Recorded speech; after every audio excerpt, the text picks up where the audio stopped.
Assalamu alaikum, brother Volker. Salam alaikum. How are you? Alhamdulillah. Nice to yourself? I Alhamdulillah. was almost asking you in Turkish, nasılsınız? Ben iyi. What does that mean? That means how are you? I'm good. That's great. Anyways, so it's been now how many years since you become Muslim? It was December 2009, so that's almost 4.5 years. MashaAllah. Mm-hmm. So, can you tell, I guess, share with us your journey before, what led you to Islam? I mean, there was a little journey because I was always looking for something that was missing in the life, right? And I have to admit, I went all the way to the other direction. I'm a physicist, right? And as a physicist, you train your brain and your thought that you don't need God in life. You don't need this, right? And because everything is working towards, or like a law, right? And you find out, and humans are capable to find out all the laws. Right? And so that pushed more and more, like, in Europe, that happens, of course, since 200 years, that God was basically pushed out because of science and because of technology outside of the life. However, for me, something was missing, and I, like many other Muslims who converted, I also studied Buddhism and other things. I looked into that, and I got attracted to Buddhism because there was this thought about, meditation. I kind of like that. So to take yourself out of the regular world, right? And so I listened to a lot of Buddhist practices, and things were like suffering, right? And all the things that we say now is in the dunya, right? They are being taken away, right? Sorry. So, okay, so what happened, I guess, after... So, I mean, what I'm saying is I started to meditate and started to, think about, what are the essential things. And like Buddhists, right, they try to detach them from what we call the dunya. Right? That is what the Buddhist is doing. The dunya mean, what's dunya mean? Dunya, the world, right? The world, and your nafs and everything, that's around that. So you're trying to detach yourself from that, and with that you should have a more pleasant life, because you are taking away all the things that cause trouble or cause suffering, and that is the things that that is life. Your nafs and your needs and your desires, they cause pain, and that is the Buddhist belief. Now, making a long story short, later I got a job, or got not a job but an assignment in the United Emirates. That was the first time I was ever in a Muslim country, and that was a new thing to me. So I was open to that, but I tell you quite frankly, if you would have asked me to become a Muslim that time, I would say you're crazy, right? I would never ever do that, because I was, of course, like everybody else, I heard the biased news from the news, right, and what Muslims are, and I had not the right perception from what Muslims are. And that's not quite right. I was actually in Turkey before, and I heard the azan in the morning, and I thought it was just crazy, right? So they were backwards. That was my honest belief. Now, I was in the Emirates, and the first thing that came where I got a little bit more closer to what Islam was, I had this driver who was driving me every morning to the office and back. So the office there sent a driver, and they picked me up from the hotel and drove me back.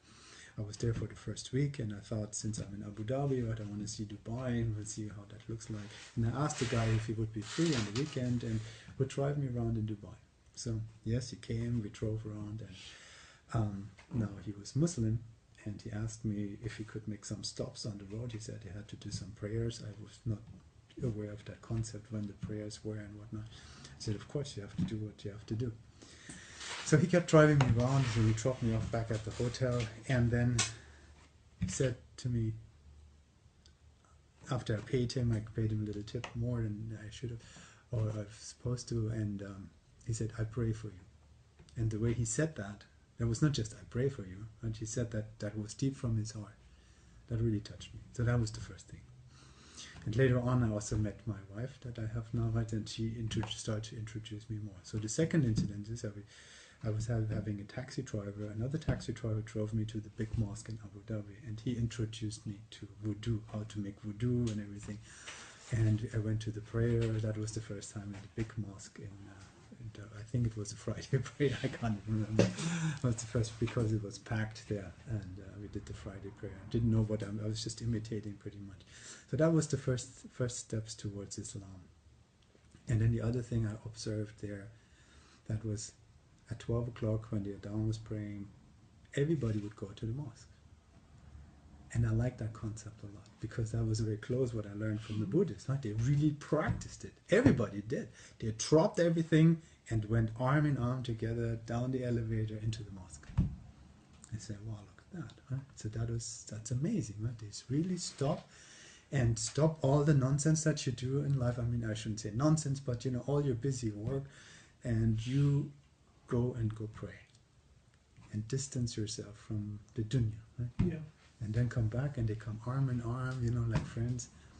That was impressive to me. Right? So these are things. And then, of course, I shouldn't neglect the part that I met my wife, and she kept teaching me and taught me how to pray and taught me everything about Islam. And so I picked up, eventually I converted, right? So I took the Shahada in Abu Dhabi, and they gave me a ton of books, right? A ton of books, believe it or not, in German, right? In Abu Dhabi, you get the books. They give you a ton of books in English and in German. In German. Yes, and I'm just reading one of them actually from Gail, right? The guy who was in conflict with Erdogan. And, he's actually here in the US, right? Fethullah? Huh? Yeah, Fethullah Gulen. Gulen. Yeah, Gulen. Yeah, he's here in the US, and they gave me actually 3 or 4 books from him, translated into German. So I started reading this and got more and more into this, and understood more and more about the concept of Islam. And what I really liked about was when I looked at the Buddhist practice that I learned, I realized the Muslims actually translate, they lived it, they did it. Right? If you really practice Islam, you do what what the Buddhists are talking about. You distance yourself from the dunya. If you really do it right, you take it all away, right? And you do it. And if you practice and you go pray and think about this, and you give your, pay zakat and all these kind of things, these are all the concepts that are being taught by Buddhism too, believe it or not. So, and that's what drew me more into it, because if you go down that route, and I've talked to other people too, I know many people went through the Buddhist route into Islam. That seems to be a natural path, right? Because you have to, it's closer. Buddhism is closer to the Western thinking, so that's easier to grasp. And from there, when you understood the Buddhist thinking, you can actually then also understand Islam. Yes. There seems to be some way for people to get from here to there. I'm not sure if there's success is قد أفلح المؤمنون الذين هم في صلاتهم خاشعون. So not sure if it makes sense. Right? The success when the mu'minin are really in their prayer, they have full humility. He's talking about the first verses from Surah 23, chapter 23. Indeed, the believers are successful. Those who are in their salah, they have khushua, full submissiveness. Full submissiveness means full concentration. And there are many hadith about that, right? So when people were in full concentration, what happened to them? And they were all in full concentration. But that is the same like meditation. If you are to that state in Buddhism, that you do this concentrated meditation, it's very, very similar. A very, very similar concept. Yeah. Okay. So go ahead. So I mean that's what I'm saying. Of course, and then there are all the other virtues, because what's kind of missing in Buddhism, even though they teach you these practices, I don't know how I should say that, but the guidance is missing, right?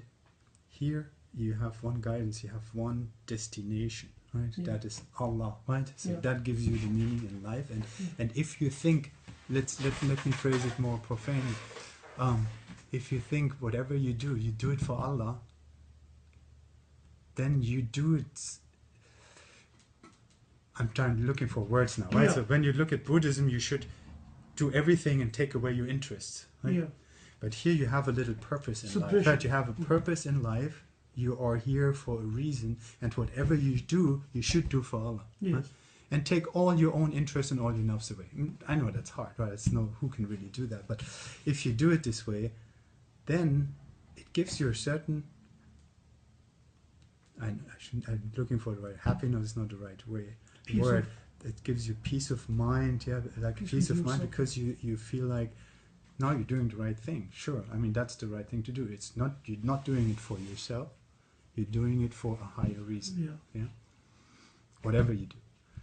And if you think about all your actions in that manner, then that gives you, great guidance overall.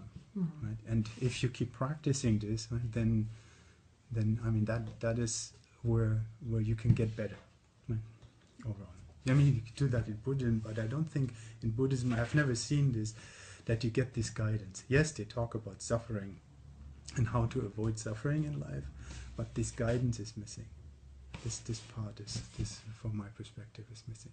And I'm not trying to compare the religions, or this religion is better than that one, we shouldn't be doing this, I know that. But I'm just trying to say that to describe how I came from here to there. If that makes any sense. Yes.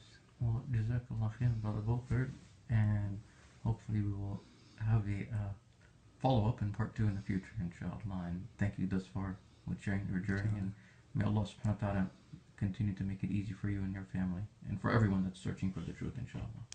Jazakallah khair. Assalamu alaikum. Assalamu alaikum.